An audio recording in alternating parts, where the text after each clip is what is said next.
Miqra sertifikasiya test toplusunun ikinci sınavına baxırıq. Birinci suala baxaq. Eyni miqyas və eyni məzmunda 5 müxtəlif ölkənin xəritəsi tərtib olunmuşdur. Hansı ölkənin xəritəsində generalizasiya daha böyükdür? Burada miqyas anlayışından savayı eyni zamanda məzmundan da söhbət gedir və eyni miqyas şərti altında əgər xəritələrin məzmunu da eynidirsə, bu zaman ərazi ölçüsündən daha çox əhali və obyekt sıxlığı rol oynayır. Yəni daha sıx məskunlaşmış ölkədə daha çox informasiya yerləşdirməyə ehtiyac yaranır. Bu da generalizasiyanın daha çox tətbiq edilməsini zəruri eləyir. Bu baxımdan Niderland əhalisi çox sıx olan ölkə olduğuna görə ən çox generalizasiya Niderlanda aid olur. Cavab D variantı. İkinci suala baxaq. Pakistanın siyasi xəritəsində miqyasın kəmiyyətini 2 dəfə böyütsək, İslamabad və Karachi şəhərləri arasında xəritədəki məsafə necə dəyişəcəyini müəyyən edək. Xəritədəki məsafə bərabərdir həqiqi məsafə bölünsün miqyasa. Əgər biz miqyasın kəmiyyətini 2 dəfə artırsaq, xəritədəki məsafə 2 dəfə azalmalıdır. Yəni burada cavab Y variantı. Günəş şüalarının 60 dərəcə şimal enliyinə günorta vaxtı 30 dərəcə bucaq altında düşdüyü tarixdə 46 dərəcə şimal və 46 dərəcə cənub enliklərindəki A və B məntəqələrində günəş şüalarının günorta vaxtı fərqli bucaq altında düşməsinin səbəbi. Günəş şüalarının düşmə bucağı ilə o şüaların düşdüyü coğrafi enliyin dərəcə ölçüsünün cəmi 90 olanda Günəş ekvatorda zenitdə olmuş olur. Və Günəşin ekvatorda zenitdə olduğu vaxt 46 dərəcə şimal və 46 dərəcə cənub enliyinə düşmə bucağı üfüqi müstəvidə 44 dərəcə olmalıdır. Ancaq əgər A və ya B məntəqəsinin hər hansı birinə günəş şüaları düşmə bucağı 44 dərəcə deyil, bundan fərqlidirsə, deməli bu məntəqələrin yerləşdiyi coğrafi enlikdə müstəvi səth üfüqi deyil, hər hansı bucaq altındadır. Yəni məntəqələrin yerləşdiyi ərazinin relyefinin müxtəlif istiqamətlərə doğru meyilli olması. Bu, müəyyən bucaq altında meyilli olan dağ yamacı ola bilər. Cavab A variantı. Dördüncü suala baxaq. A və B məntəqələrinin yerləşdiyi paralel boyu yerin xəyali oxu ətrafında fırlanma sürəti 1447,5 km/saata bərabərdir. Bu məntəqələr arasındakı ən qısa məsafəni tapaq. A və B məntəqələrinin öncə hansı paneldə yerləşdiyini tapaq. Bunun üçün görürük ki, 1 saata 1447,5 kilometr məsafə qət olunur bu panel üzərində. Yəni 15 dərəcəmiz 1447,5 kilometr olarsa, 1 dərəcəmiz neçə kilometr olar? Buradan 1 dərəcənin 96,5 kilometr olduğunu tapırıq. Artıq 1 dərəcəmizin 96,5 kilometr olduğunu bilirik. İndi baxaq görək ki, A məntəqəsindən B məntəqəsinin arasında neçə dərəcə var ki, o dərəcələri təzədən 96,5-ə vuracağıq ki, məsafə tapılsın. Bunun üçün A və B məntəqələrinin yerli saatlarından istifadə edə bilərik. Görürük ki, A məntəqəsinin saatı gecə yarısına qədər, B məntəqəsinin saatı isə gecə yarısından sonradır. Ona görə də onların arasından gecə yarısını göstərən bir xətt çəkmək olar. Baxırıq ki, gecə yarısından B məntəqəsinə qədər 2 saat 24 dəqiqə, A məntəqəsindən gecə yarısına qədər isə 1 saat 12 dəqiqə vaxt var. Deməli, A-dan B-yə qədər 3 saat 36 dəqiqə vaxt var. 3 saat 36 dəqiqəni dərəcəyə çevirmək üçün 3 saat vurarıq 15-ə eləyər 45 və 36 dəqiqəni də 4 dəqiqəyə bölərik, eləyər 9 dərəcə. Bu da eləyər cəmi 54 dərəcə. Artıq bizə məlumdur ki, A-dan B-yə qədər dərəcəmiz 54 dərəcədir. Hər dərəcəmiz də 96,5 km olarsa, 54-ü 96,5 km vursaq, cavabımız 5211 km eləyəcək. Yəni A variantı. Eyni istiqamətdə hərəkət edən litosfer havalarını müəyyən edək. Litosfer havaları xəritəsinə baxsaq, görərik ki, Şimali Amerika qərbə doğru, Afrika isə şimal və şərqə doğru hərəkət edir. B variantında isə həm Hind, Avstraliya, həm də Nazca litosfer havaları şərqə, şimal-şərqə doğru hərəkət edir. Nazca litosfer havası Cənubi Amerikaya doğru, Hind-Avstraliya litosfer havası isə Avrasiya litosfer havasına doğru hərəkət edir. Cavab B variantı. 6-cı suala baxaq. Günəş şüalarının minimum düşmə bucağının ən böyük qiymət aldığı paralel ilə 22 iyunda günorta vaxtı günəş şüalarının düşmə bucağının 19 dərəcə olduğu enlik arasında yerləşən relyef vahidlərini müəyyən edək. Əvvəlcə görək, günəş şüalarının minimum düşmə bucağının ən böyük qiymət aldığı paralel haradır? Hər hansı məntəqəyə günəş şüalarının minimum düşmə bucağı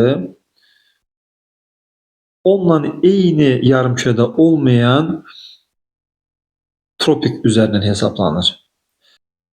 Belə olduğu təqdirdə minimum düşmə bucağının ən böyük qiymət aldığı enlik ekvatoru olur və bu 66,5 dərəcə bucaq olur. Və 22 iyunda günəş şüalarının 19 dərəcə bucaq altına düşdüyü məntəqəni də tapaq.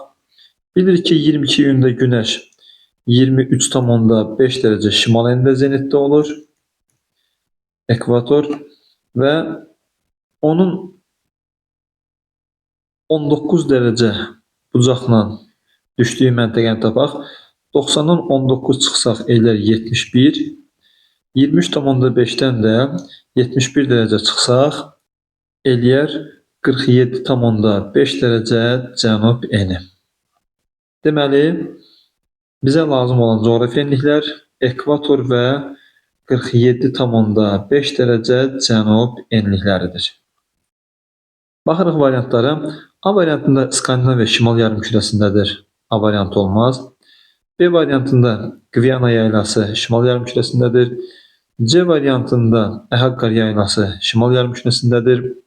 D variantında isə bütün məntəqələr, yəni Laplato ovalığı, Kap dağları və Hammersley silsiləsi hər üçü cənub yarımkürəsində və ekvatorla təxminən 40 dərəcə coğrafi enliklər arasında yerləşir. Cavab D variantı. Süxur laylarının antiklinal və sinklinal yatım formasının üstünlük təşkil etdiyi dağları müəyyən edək. Süxur laylarının antiklinal və sinklinal yatım forması seismik proseslərin getdiyi ərazilərə aiddir. Belə olduğu təqdirdə A variantında Böyük Xinqan dağları ələnər, B variantında isə bütün variantlar şərtə uyğundur. Qaraqorum, Hindquş və Alp dağları hər üçü seismik cəhətdən fəal ərazilərdir. 8-ci suala baxaq. Cədvələ əsasən doğru olmayan sıraları müəyyən edək. Birinci sırada əqiq verilib, amma ağdağ seolit yatağıdır. Deməli, birinci şərt bizə lazımdır. Birinci şərtin olmadığı variantları silirəm.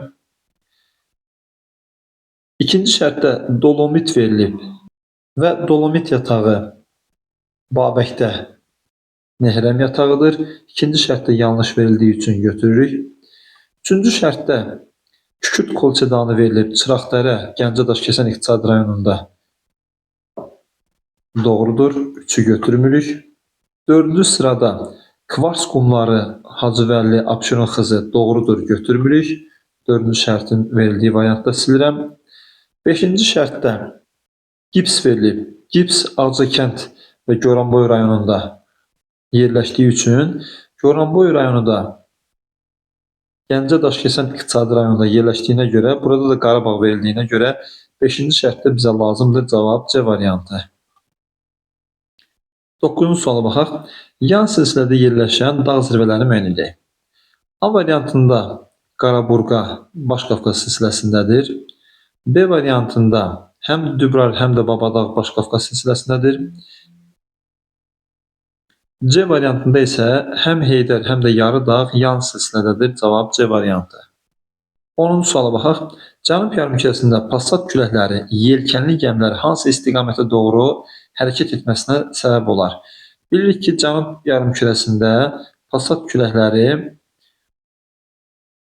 Təxminən 30 dərəcədən 0 dərəcəyə doğru, yəni tropikdən ekvatora doğru və şimal-qərbə doğru hərəkət elədiyinə görə həmin yelkənli gəmiləri də şimal-qərbə doğru hərəkət elətdirər. Cavab Y variantı.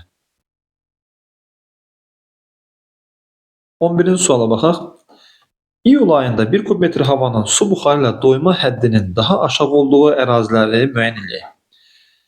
Havanın su buxarı ilə doyma həddinin aşağı olması havanın temperaturunun aşağı olması deməkdir. Yəni havanın soyuq olması deməkdir və iyul ayında havanın soyuq olması cənub yarımkürəsində xasdır. Burada A variantında Kaskad dağları şimaldadır. B variantında Mesopotamiya ovalığı şimaldadır. C variantında Rubel-Xali səhrası şimaldadır. D variantında isə Patagoniya, Nollarbar düzənliyi və Kap dağlarının ətəkləri hamısı cənubda yerləşir. Cavab D variantı. 12-ci suala baxaq. İqlim diaqramının aid olduğu iqlim tipi üçün səciyyəvi olmayan xüsusiyyətləri müəyyən edin.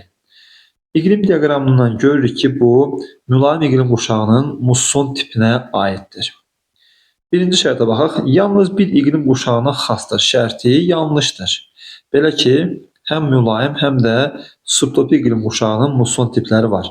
Deməli, aid olmayan şərtlər istənildiyi üçün birinci şərt bizə lazımdır. Birinci şərtin verilmədiyi variantları silirəm. Artıq 3 və ya 4-ə baxmaq olar. İllik temperatur amplitudu Aralıq dənizi iqlim tipinin illik temperatur amplitudundan daha kiçikdir şərti yanlışdır. Aralıq dənizi iqlim tipində temperatur əsasən müsbət 8, müsbət 30 arası olduğu halda burada temperatur müsbət 28, mənfi 7-8 dərəcə arası qəbul edilə bilər. Yəni, 3-cü şərtdə yanlışdır və B variantı bizə lazım olan variantdır. 13-cü suala baxaq. Doğru fikirləri müəyyən edək. Avrasiya materikində tropik və subekvator iqlim qurşaqları həmsərhəddir. Bəli, Hindistan yarımadasında tropik və subekvator iqlim qurşaqları həmsərhəddir. Birinci şərt doğrudur. Birinci şərtin verilmədiyi variantları silirəm. Artıq 3-cü şərtdən davam edə bilərik. Havay adalarında yağıntıların çox düşməsinə baxmayaraq havanın enən hərəkəti üstündür şərti yanlışdır.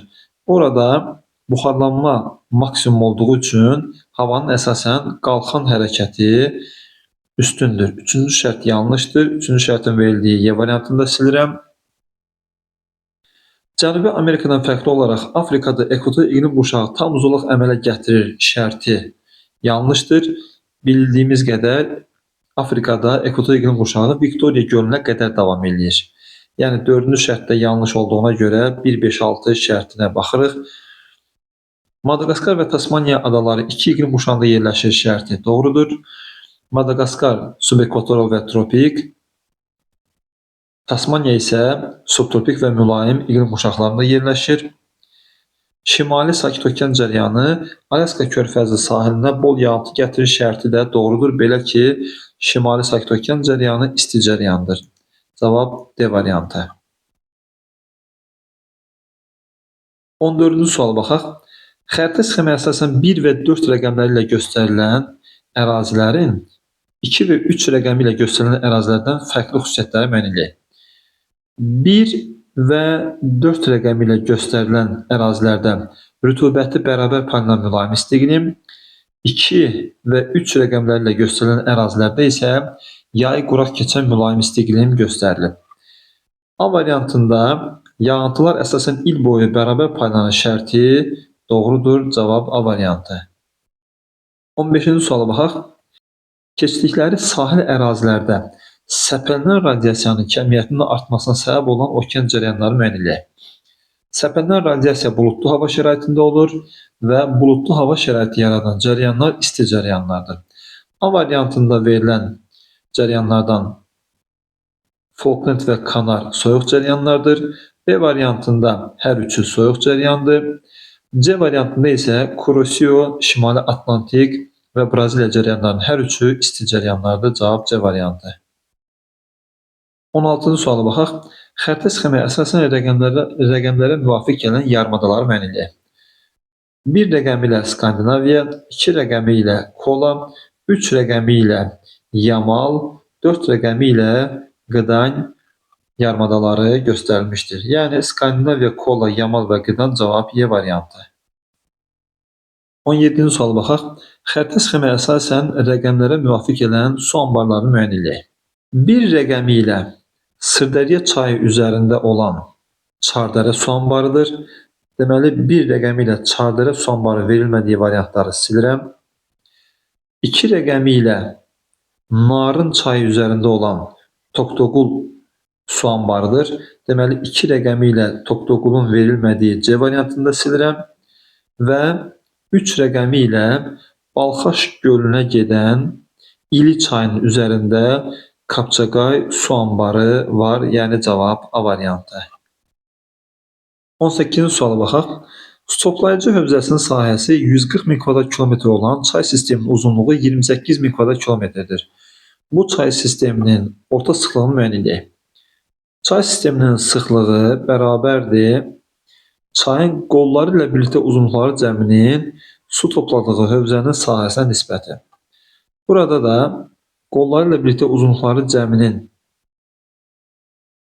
28 min olduğunu və hövzəsinin sahəsinin isə 140 min olduğunu qeyd ediblər. Deməli, 28-in 140-a nisbəti 0,2 kilometr bölünsün kvadrat kilometr olar. Cavab D variantı. 19-cu suala baxaq. Xəritə sxemaya əsasən rəqəmlərlə verilmiş su anbarlarının ardıcıl olaraq hansı çayın üzərində yerləşdiyini tapaq. Bu sualın cavabını tapmaq üçün variantlarda verilən çayları internet resurslarından araşdırıb bunun köndələn olduğunu müəyyən etdim. Cavab Y variantı. 20-ci suala baxaq. Respublikamızda əhalinin daha sıx məskunlaşdığı landşaftları müəyyən edək. Bunun üçün biz düzənlik və iqlim şəraiti münasib olan əraziləri götürə bilərik. A variantında dağ-çöl landşaftı münasib olsa da, dağ-meşə landşaftı əhalinin sıx məskunlaşması üçün uyğun deyil. B variantında isə yarımsəhra və düzən meşə-çəmən landşaftları bu şərt üçün digər variantlardan daha uyğundur. B variantı.